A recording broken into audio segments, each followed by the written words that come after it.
Hello guys, welcome back to the Oscar-nominated A-Hole Show channel on YouTube. I'm gonna go no scripto today, and I'm actually gonna try to just go off the top of my head, trying to get better at this speaking off the top of my head thing. It's really hard, it takes a while to get used to it, practice makes perfect. But today, I wanted to talk about this article that came out a few hours ago, at the time of recording this, from Screen Rant, which, if you know, is such a reliable news source of information. Nonetheless, it was very interesting. I clicked on it having the intention of not talking about it because it was a theory, but then reading down, apparently it's been connected with some news that actually did come out, which is that Episode 9 will be taking place in the unknown regions of the Star Wars galaxy. So, to their credit, they did get that right.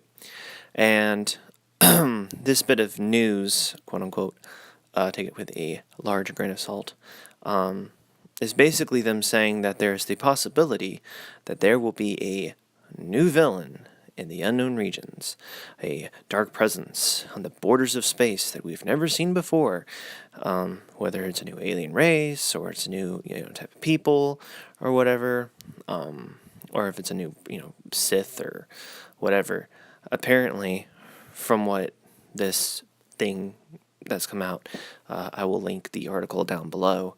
You can read it for yourself, if you would like to do so. States that this menace, this villainous, secret, mysterious, whatever it might be, is going to unite Kylo Ren and the First Order with the New Republic, if it's still alive, and, the 10 guys inside the Millennium Falcon with Rey. But why would you need that? Why would you need the First Order to join? Rey is like the ultimate badass, She can kill everyone. She can throw them off a bridge. She'll do somersaults over their heads. She'll fling her lightsaber around, wham in power, and she'll just, kill them all. Like, they'll look at Daisy Ridley and they'll just be like, oh my gosh, look at that jaw. Man, I can't beat anything with that jaw. She'll bite my freaking head off. And they'll turn around and they'll just, wear their pussy hats and just be like, we respect the whammon. And then, end of the movie. Woohoo! Yay! Star Wars Episode 9. The cuckening. So, it's just, there's maybe if 8 was handled a lot better, obviously, and then you introduce this, idea of a plot, it would be interesting. And yes, it would be like, oh man, okay, maybe this would be good. But even reading the article, the way that the guy wrote it, my little inside heart and my imagination just started coming off with all these ideas and speculation. And I'm a story writer. I like writing stories. I like writing plots and character outlines and such. And I just started thinking about how amazing this movie could be. But then I'm like, no, it's Disney. They're not going to make it a good movie. They're not going to create good characters with good plot lines. All they're going to do is be like, oh, look. They're going to this is what they're going to do. They hire all these journalists, and all these journalists are going to go out there and be like, hey, let's hype up this movie. Here's a couple theories. This is what the fans would like. Here's the theories. Hey, guys, this is what the possibility of this movie could have. And then they're going to thrust out whenever they're going to finally decide to let this trailer come out. And they're going to let it come out, and they're going to be like, look at this amazing film. Look how great it is. Isn't it fantastic? Look at these great special effects. They're going to withhold so much information from us because they're going to be like, hey, those theories might be true. And then they're going to put a little bit of stuff in there to make you think, hey, maybe those theories are true. And they're going to get you hyped for it, and they're going to make you get excited for it. And then they're going to try to buy you in with nostalgia, and they're going to try to buy you in with hype and excitement and interest. And then you're going to get there, you're going to sit down, and you're going to realize it's Force Awakens, it's The Last Jedi, all over again.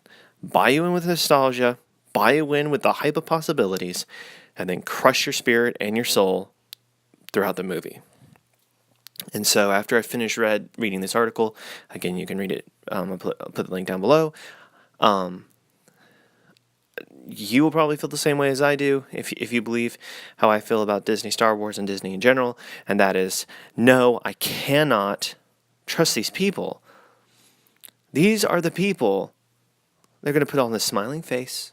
They're going to act like they're your best friends. Hey, we're buddies, right? Let me buy you a beer. Let's go out. Let's go have fun. A couple rounds on me. No, you called me a racist, sexist, homophobic, misogynist, evil white male. I'm not gonna come out there and support you and your film and your movies and call you a nice guy and be your friend after you've been calling me this stuff for almost 2 years. I'm not gonna do anything for you. And though my Star Wars love is great and strong, I'm not gonna give you a dime because I don't care if you're nice to me, if you're going to buy me around at the bar, if you're going to be my friend, and if you're going to call me nice things now. Because I know that for the past almost 2 years, you've been calling me the exact opposite and treating me the exact opposite. And now, because you want my money, you're a gold digging hoe, and now you want me to give you more money. Oh, you're my friend now. Oh, I like you. See, this is the possibilities of our friendship. Yeah, I'd rather not. I'd rather go spend my money on good movies. For instance, in December, Jumanji 2. The first one with The Rock, Dwayne Johnson, Kevin Hart and the rest, and Jack Black, was a pretty darn fun movie. I will go support that one over your stupid crap movie because Jumanji did not tell me that I was a racist, sexist, homophobic, misogynist, evil white male. And they didn't push identity politics into it. Rather, they just made a fun, lighthearted comedy about friendship and different social classes at school and how it doesn't really matter. You just need to be friends because you're just regular people. I can totally agree with that, and I can totally side with that. On the other hand, you guys are telling me because I don't like Rey, who is an overpowered whammon.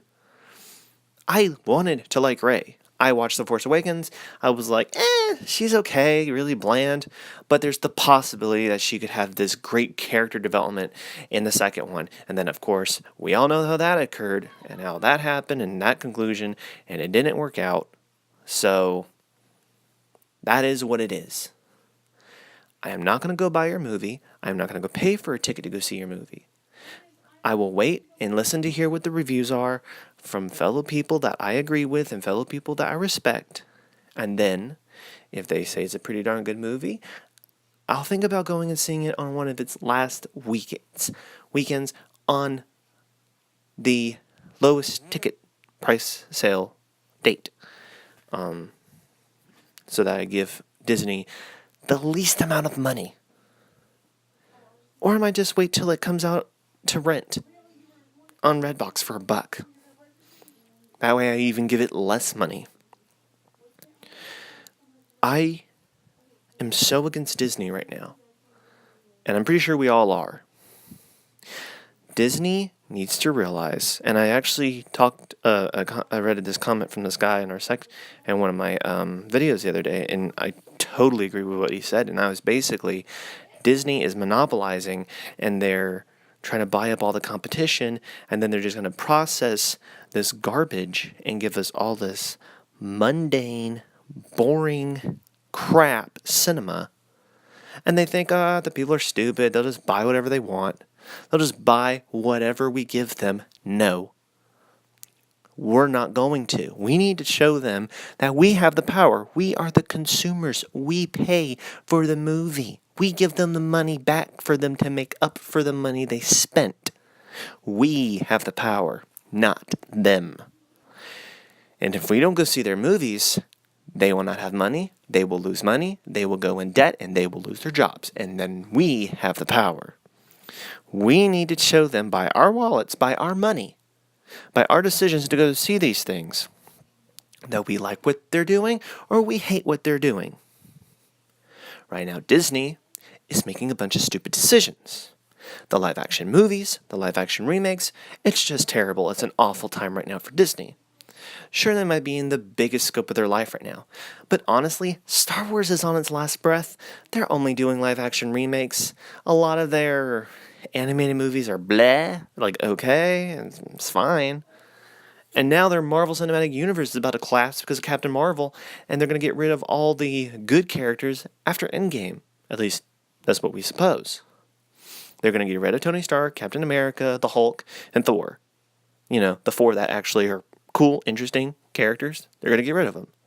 They're going to have like one more movie with Guardians of the Galaxy. They're basically done. And then all we have left is Doctor Strange, which is okay. Spider-Man, which I don't really care for the newer one. And then Captain Marvel. And my God, I'd rather kill myself. I'm joking, of course. But I would. Over seeing that movie or any of the subsequent movies. Especially if it's Brie freaking Larson, who is the most boring, bland character. I do not want to sit in a movie for 2 hours hearing, yeah, my name's Captain Marvel. I'm played by Brie Larson. Am I done yet? Can I go have a coffee break? Because I sound like I just woke up and I don't care about life. I don't want to listen to that. I don't want to listen to that at all. Even the most boring person in America has more charisma than Brie Larson. Brie Larson has no charisma and no personality, and she's just freaking annoying. Anyways, that has nothing to do with what we're talking about in this video. Basically, there's a crappy, there's a new threat, and it'll combine Rey and Kylo together for them to fight against this one thing, and I guess that's how they get resolved. And, ooh, don't you see, this is why you want to go see the new movie? No, it's not. And that's basically my response to it. Don't buy into this garbage. Don't listen to what they have to say. The journalists, all of them, they're a bunch of garbage tier. They don't know what they're talking about. All they're trying to do is sell movie tickets so that they can, they're sucking the proverbial dick, trying to get a little bit of cum, Oh, please, please, please. Oh, please, please let me, Disney. Please let me into the premiere early. Like, give me passes. Why? Don't you have integrity? Apparently not. Anyways, tell me what you guys think. Most likely you're going to say, yeah, dude, this is really dumb. Totally agree with you. If you don't, please let me know. I'd love to hear what the people say, other than the fact that you're a racist, sexist, misogynist, evil white male. Because, I come to a point that if you're going to start calling people names like that, and that's your first defense, you have no argument against me. Like, your opinion does not matter.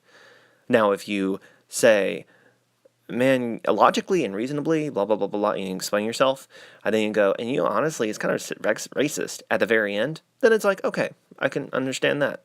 But if it's just like, you're a racist, sexist, misogynist, evil white male, I'm like, no, dude, I really don't care what you say. All you do is calling me names. You're not even giving me proof. You're not even giving me logical, reasonable evidence of arguments that even make sense. So anyways, subscribe to my channel. And I'll see you back later on the Oscar-nominated A-Hole.